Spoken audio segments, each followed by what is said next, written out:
Hi, everybody. I want to start by thanking you all for the ways you've shown up and made your voices heard in these challenging and unprecedented times. And I want to ask you one more time, in this defining moment, when America needs us again, to do all you can to get out the vote. As people of faith, we know all too well the historic consequences of this election.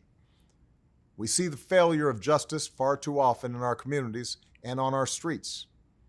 We see our loved ones treated differently and denied their basic human rights because of the color of their skin. We see the outright rejection of the inherent humanity of all God's children in ways that grieve the Almighty, and we know this to be true. That isn't who we are. As people of faith and as Americans, we have a higher calling.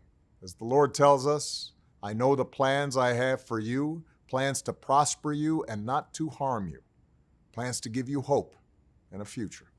Those promises sustained our ancestors and all the generations who marched and organized and fought our fights before us. Today, we're inspired by a new young generation that leads us forward towards the promises of hope and a future and a story that's ours to write.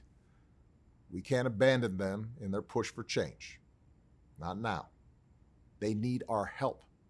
They need our vote. My friend and brother Joe Biden calls this election a battle for the soul of our nation. That's why I'm fighting so hard for him. He's more than up to the task. He shares our belief that God is greater than our challenges and our future is ours to write. On Tuesday, let's turn up and turn out, remembering the words of Scripture.